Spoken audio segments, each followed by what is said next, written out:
감사합니다. 미국 공예품 기업인 하비로비라고 하는 공예품 회사가 있는데 창립자가 데이비드 그린이라는 분입니다. 이 하비로비는 차고에서 시작을 했다죠. 놀라운 성공을 이룬 기업이 됐는데 마음속에 성공을 거두니까 이런 생각이 들었습니다. 내가 성공한 것은 내가 참 머리가 좋고 기발한 내 착상이 이 성공을 이루었다, 이렇게 생각을 했습니다. 1985년도에 경제 위기가 닥쳤습니다. 사업이 한순간에 무너졌습니다. 절망 속에 하나님 앞에 매달렸고, 그때 하나님이, 성령 하나님을 통해서 그의 마음에 이런 깨달음을 주셨다고 합니다. 야, 네가 그렇게 똑똑하면 나 없이 한번 해봐라. 이런 음성이 들렸습니다. 그래서 그는 그 순간에 깨달았습니다. 내가 가진 재능, 내가 가진 기회, 내가 가진 성공, 사실은 내 것이 아니라 하나님이 나에게 맡기신 것이다, 이런 사실을 깨달았습니다. 그리고 난 뒤에 그는 그 회사를 하나님의 기업으로 여기기 시작을 했습니다. 자신이 가진 모든 것이 다 하나님께로부터 왔으니 이 기업도 하나님의 기업입니다. 그렇게 사업을 다시 달리기 시작을 해서 하비로비는 연매출 80억 달러라고 하는 수익을 올리는 기업으로 성장했습니다. 우리 성도 여러분들과 오늘 이 아침 시간에 마태복음 21장 33절 말씀 이하를 같이 읽었는데, 우리 인생에서 가장 위험한 위험한 착각, 이게 뭐냐면 내가 주인이라고 하는 착각, 생각이 가장 위험하고 가장 어리석은 착각입니다. 성경은 끊임없이 오늘 말씀과 더불어 우리에게 말씀하시는 내용이 뭐냐? 너는 주인이 아니다. 너는 청직이다. 오늘 본문에 속한 이 악한 농부들도 보면 이 농부들의 생각은 똑같이 착각에 빠졌습니다. 주인이 분명히 포도원 주인이 따로 있어요. 그 아들도 있고 상속자도 있습니다. 그런데 자기들이 주인이 될 것이다. 자기들 마음대로 할 수 있을 것이다. 맡은 것인데도 불구하고 내 거다 생각을 했습니다. 그래서 이 예수님의 비유는 우리에게 말씀하시는 내용이 분명합니다. 너희는 주인이 아니다. 너희는 청직이고 하나님이 맡기신 거지 네가 네 것이라고 생각해서는 안 된다, 이야기를 하시는 겁니다.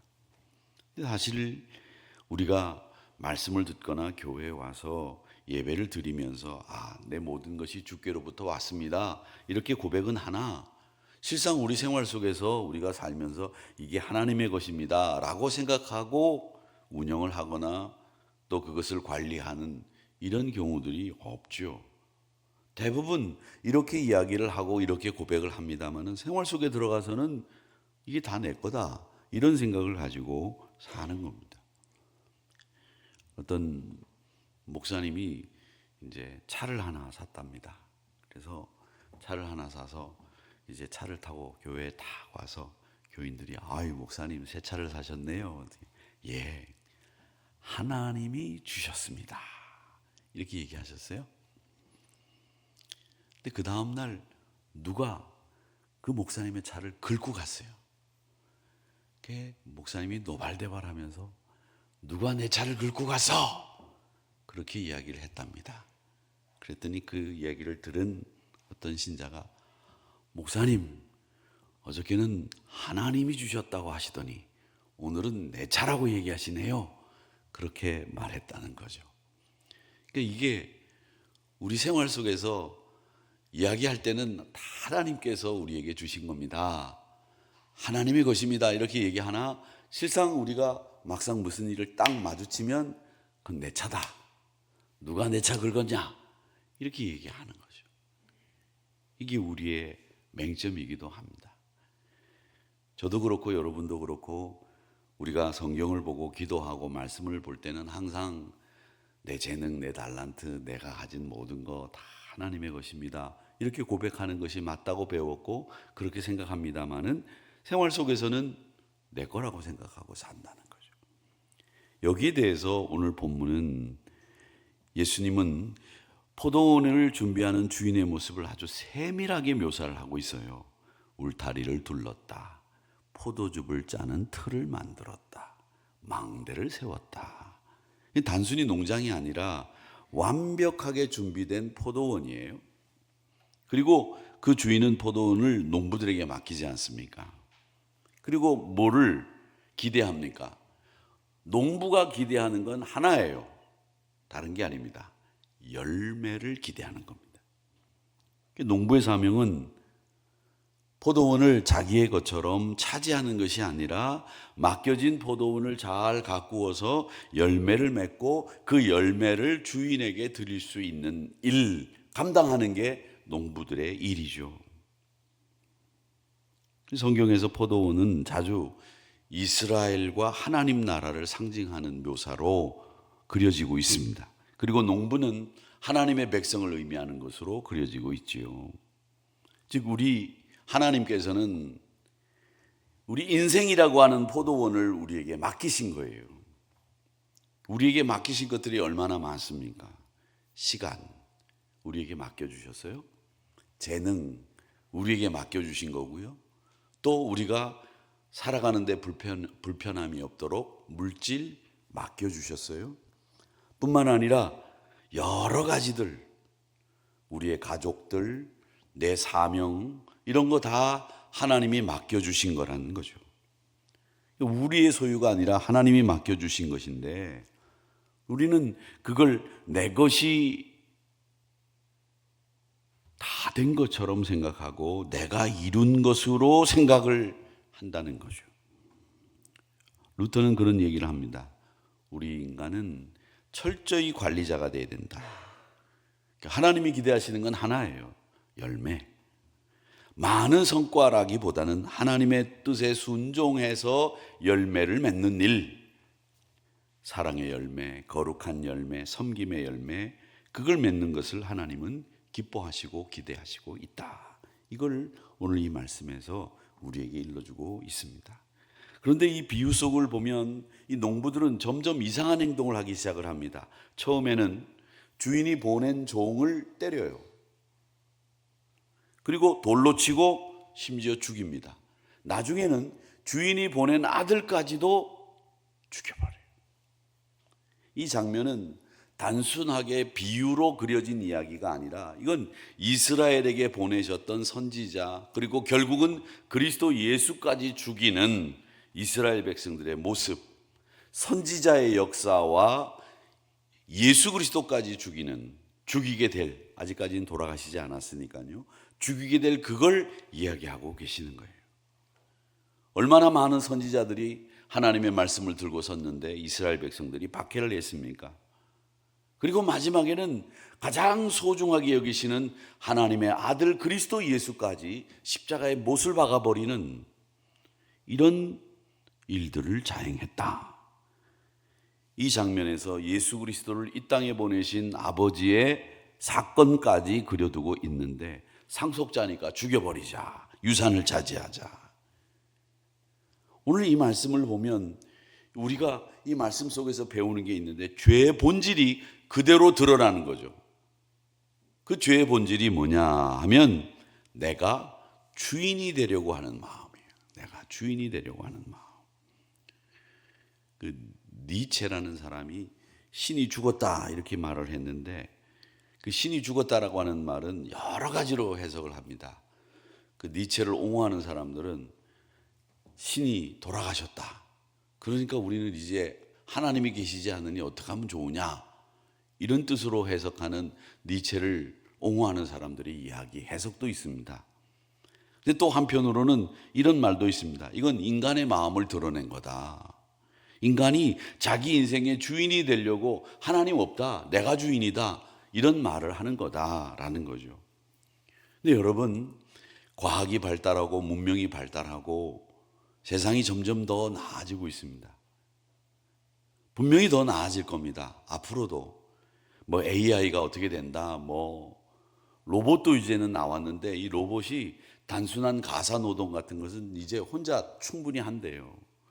자동차를 만드는데도 뭐 헤라클레스라고 하는 로봇은 말이죠, 노동자를 대신해서 일할 수 있는데 그 친구 하나가 뭐 8천만 원인데 그 친구는 평생 24시간 쉬지도 않고 쓸 수 있다고 해서 한 사람 인력, 1년치 인력을 이렇게 빼버리면 그 로봇 하나로 평생 자동차를 만들 수 있는 일을 시킬 수 있는데 인간하고 거의 비슷해져 가고 있다고 그러더라고요.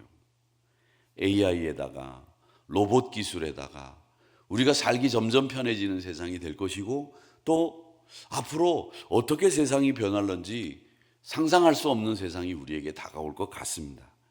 그런데 분명한 것은 우리 믿음의 사람들이 생각해야 될 이것이 뭐냐 하면, 우리 인생의 주인이 우리가 아니다라고 하는 이 생각은 가장 중요한 우리 사람들, 이 사람들의 가치와 기준, 그리고 윤리적인 도덕적 선언, 여기에 제일 중요한 중심축이 저는 우리는 우리가 주인이 아니다, 이 생각을 가지고 윤리 헌장이나 도덕적인 기준이나 앞으로 다가올 세상에 지침을 마련하는 데 쓴다면 무난할 거다, 저는 그런 생각을 합니다.